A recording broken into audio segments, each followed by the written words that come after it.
Everybody, welcome back from the international break. The scores being even at the Etihad, Manchester City 1, Liverpool 1, and straight off the bat, I'm happy. All things considered, City's record at home, Liverpool's record on the road. I would take this, right? I mean, let's take it back a little bit. Firstly, if you're welcome to the channel, sorry, I'm just trying to kind of like lower my frequency out of that game. Welcome back to the channel. My name is Siraj. This is Red in the Head. Do us a favor, if you're new here, hit the like button. Otherwise, if you feel generous, hit the subscribe. But let's jump into this game. So. I had a lot of trepidation coming into this game, to be honest with you. Of course, it's another early kickoff. Liverpool's, I think, 14th early kickoff since Jurgen Klopp has been Liverpool manager. But you know what? Actually, screw that. I'm not even gonna think about that. It always sucks to play the first game after international break at 12 o'clock, 12:30. So it showed. Right, this being an early kickoff game and the players all coming from all over the world, it actually showed that what Klopp and obviously Guardiola have spoken about at length, with the quality of the game being absolutely affected. But you know what, the Premier League and the broadcasters don't really care about that. Look, I'm obviously of the meaning that people who are who this early kickoff obviously benefit for people, for example, who are watching from the Far East, and who wouldn't want to watch Liverpool versus Man City. So I get that, but ultimately for me, supporting my team Liverpool, I'm never happy when we have an early kickoff, because the quality of the football don't always kind of like match. But you know what? That being said, this wasn't necessarily the most entertaining game. I've seen better games from both teams.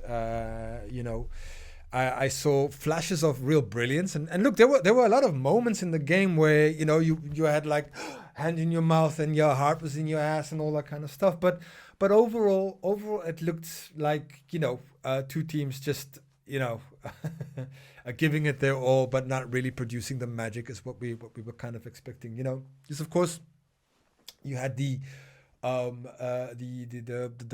scoring, and he scored in the first half, and Trent Alexander obviously equalized in the second half. But as far as stats and that kind of stuff, obviously City was gonna dominate the possession stats, and it's a 60-40 split, so that makes sense. In terms of shots attempts and shots on targets, 11-5 for City, 5-3 for Liverpool. Liverpool obviously, with corners and that kind of stuff. City have 9 corners and Liverpool 6. But you know what? This was not a game for stats. This was just a game people kind of like. And look, I always enjoy watching City, right? And my biggest fear kind of coming in was really, how was Liverpool going to set up? How are we going to react after the international break?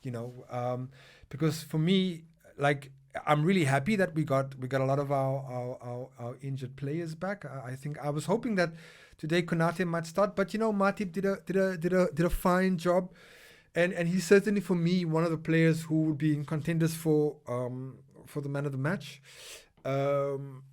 But yeah, look, I mean, all things considered, it was fine. It was cool. It's a point at City. I'm gonna take it, and to be fair, it is something that I would have taken at the start of this match. So as it stands, it's City 1, Liverpool 1. The league position still remains the same for at least for a few more hours. Perhaps, I don't know when Arsenal is playing, but they're the ones that could probably go on top. One thing that was really, really awesome for me, as the Siri comes in and chimes in without being invited, Siri, god damn it. But I think what was a game that kind of really took a while to get going. I think it was like the first 20 minutes before the first shot was on target or anything like that, and that's understandable. Um, but there were some really interesting little battles across the field. So, as someone as a neutral, probably neutrals wouldn't have enjoyed this game. Yes, of course, there was some fun stuff, and both teams play really distinctive and attacking brand of football. So I guess that would have probably been something for the neutrals. But for me, watching this was really the kind of key battles around the pitch, which I absolutely enjoyed. Like the Akanji Nunes battle, and look, Nunes had made had a good account of himself. There wasn't like that much space for him to exploit, and on occasion he would get behind the City defense in that first half, and I thought really that was something that Klopp was gonna really urge the team to exploit. But you know what, City also obviously had the same idea and just kind of like shut up shop, and so there wasn't anything happening after that. For me, the Salah Akanji battle, I would say there were many times that Salah had really dominated and really got on top of that. So kudos to the Egyptian king for putting in a good shift. Didn't score any goal. And obviously, the biggest matchup, which was Trent versus Doku. And I'm not going to lie, man. I'm not going to sugarcoat this. Doku had Trent spitting. Doku was like, breaking ankles of Trent Alexander-Arnold there. But I've gotta give Klopp credit because I think what was really, really obvious is that there were not many cases where Trent was really that isolated with Doku. And I think in the first half, it was an even matchup. I think in the second half, as the game started to stretch and the players started to get tired, I think, Doku had obviously a lot of space on that side. But one thing, and why, for me, Matip and Jones helping out Trent, that was a good kind of like collaboration, and they managed to solve that issue of Jeremy Doku reasonably successful.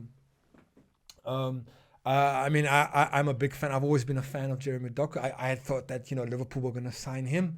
Perhaps at the last World Cup in Qatar, where he was absolutely brilliant for Belgium.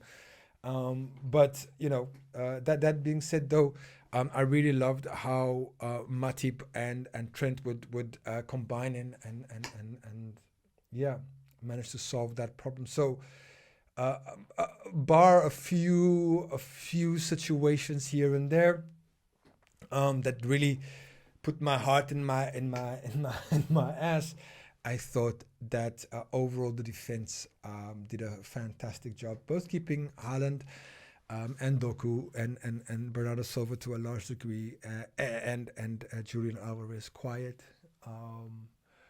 Let's quickly go to the goal. How did they score the goal again? It was a Haaland goal, and probably you could chalk it off to Alisson's misclearance, or let's say I know what he was trying to do. He was going for the assist over there. So you know what? It's fine. It happened. Of course, nobody was expecting Alisson to sky the ball straight up. Nathan Ake then collects, beats 2 or 3 Liverpool players, feeds the ball into Haaland, and Haaland slots it in the bottom right-hand corner, and that makes the score 1-0. And I thought, okay, well that's understandable. That's almost expected. But going into halftime, I was really still optimistic and hopeful that Liverpool will get chances, and as it turns out, they did get chances, and it's because that City defense is not all that. Today was really going to be a case of Liverpool's attack versus City, and City's attack versus Liverpool defense, because I think both teams can and look, I would say if you're a City fan, you can obviously agree with me as well. Is that the defense has not been City's absolute strength this season, or at least not so far this season. So all good there. And I think the game went on for the rest of the half. Back and forth. It's lots of back and forths. City obviously were really focusing on that, overloading on that left hand side, our right hand side for Trent. But like I said, I thought that between Matip, Jones, and Trent, they dealt with that threat really, really, really well. For our equalizer, a great finish by Trent. Absolutely great finish. And at that point, I was still talking shit about him. I was trying to think of what are we going to do about Trent? What are we going to do about that right back situation? Because he's getting absolutely skinned over there. And then you know what he does. And I know he was doing this to the City fans, but I was taking that he was doing this to me. And fair play to him. What a great finish. Brilliant finish. Making it 1-0. And you could see at that point, pretty much both teams were okay with the draw. I think City realizing that, hey, hang on, look, if we're gonna start chasing for this winner, Liverpool might just tear us a new one. So let's err on the side of caution. And you could see even with Klopp as well. Klopp was also pretty happy to go for the draw. And I think all in all, probably the right result at the end of the day. Yeah. Whew. What a start to the weekend. Look, let me. What do y'all think? I mean, for me, I had a toss up obviously between Trent and Matip for man of the match, but I'm gonna give it to Joel Matip, only because he was absolutely fantastic in that centre back and also covering for Trent. That was great for me, and he made a couple of crucial tackles. He was calm in defense. He was able to bring the ball out from defense, which gave us another dimension. And so for me, Joel Matip, you're my man of the match. Trent Alexander, great stuff, great job, a great job overall. It's not everybody that comes away with any result at the Etihad. So who am I to look at this and say would've, could've, or if, buts and coconuts, whatever, man, whatever. You got the 1 point. We're on to the next one. And what's the next one? You know how I am. I don't look up these things. Okay, so let's see what the next fixtures are.